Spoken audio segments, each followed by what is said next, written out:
So yung gagawin natin is, I'm gonna show you for a tutorial kung paano mag-fill up ng PMDS application online ng LTFRB for Grab ng mabilisan lang.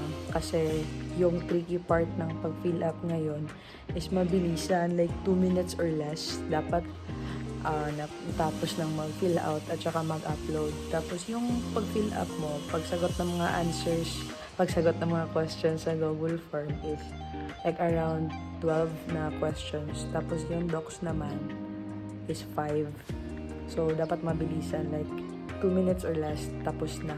Kasi ito yung new process or procedure ng Grab para makapag-slot ka or makatakbo yung kotse mo as Grab. So, ito yung isa sa mga first step. Pwede mo naman gawin yung mga docs afterwards. Pero yung sa amin, ginawa namin, prep na namin yung docs. Tapos, nagkuha kami ng slot. So, bali, kompleto na lahat. Yung GPS, PAMI, tsaka iba pang requirements na kailangan nila. And actually, mas dumami yung requirements nila. Meron na silang affidavit of undertaking. At saka, meron pa yung isa na nakalimutan ko kung ano. Pero, meron nang nadagdag. So, I'm just gonna put it here. Ito, yung parang requirements nila na kailangan mo gawin. So, yung video na to is just about how to fill up the Google form ng mabilisan. So, what I made here is I made a dummy na Google form. So, disclaimer, it's not an official Google form from the LTFRB. So, this is just the form that I made para magawa ko yung demo at saka tutorial kung paano natin siya gawin ng mabilisan. So, yun na. I'm just making this Google form para mapakita at ma-demo sa inyo kung paano ko ginawa ng mabilisan yung application. So, disclaimer, hindi to sa Grab, hindi to sa LTFRB, it's my own creation. So, una, i-arrange mo muna, mag-open ka ng Notepad. Ang laman ng Notepad ay lahat ng details na kailangan mo i-fill up sa Google Form. And then, mag-open ka din ng folder saan lahat ng files ay nandun. Liitan mo lang yung magkasya silang tatlo sa isang desktop. So, ganyan lang. Bali, parang sardinas na sila para malapit lang. So, I made the questions here. It's not really accurate. Nakikita mo, magkatabi lang silang tatlo.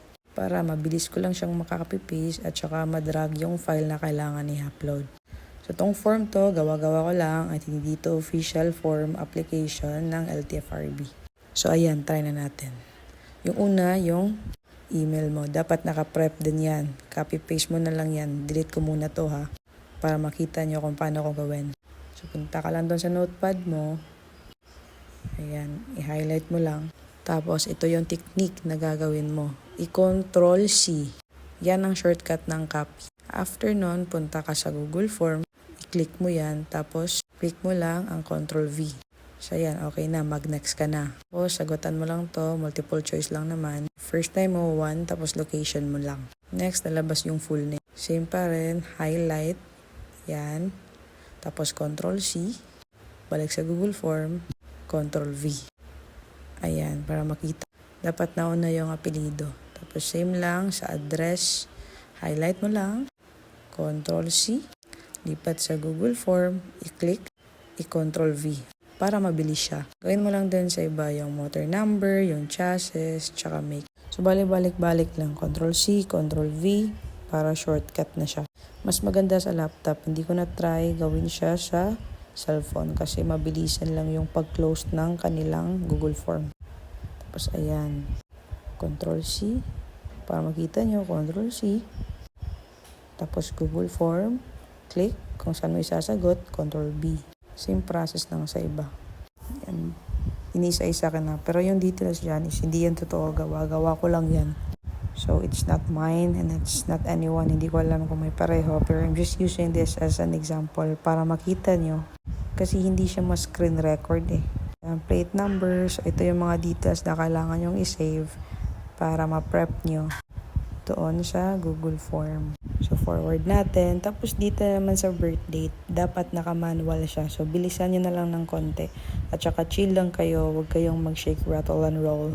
Kasi yung iba parang nagmamadali. At the end, wala silang ma-fill up. Tapos click mo na yung next. Ito yung part na mag-upload ka. Click mo siya. Tapos dito naman sa folder na nakabukas, i-click mo siya first. Tapos i-drag. Tayin mo lang siyang mag-upload. Tapos punta ka na sa kabila. Valid ID. Click mo lang. Tapos drag. Click, drag. Para ganyan siya. Tayin mo lang mag-upload. Ulit. Click mo yung ayun. Signature. Click. Tapos drag. So, same lang yung concept ng iba. So, proof of income, i-click mo, tapos i-drag mo ng mabilisan. Tapos, ayan. Last na yung GPS, click. Click mo yung file ng GPS, tapos i-drag mo. So, yun lang. Tapos, tapos ito, click mo lang yung submit. Pero after nito, may next page pa. Tapos, scroll down mo lang, tapos i-submit. Tapos, ganyan din yung lalabas. So, yun yung technique na ginawa ko para makapasok.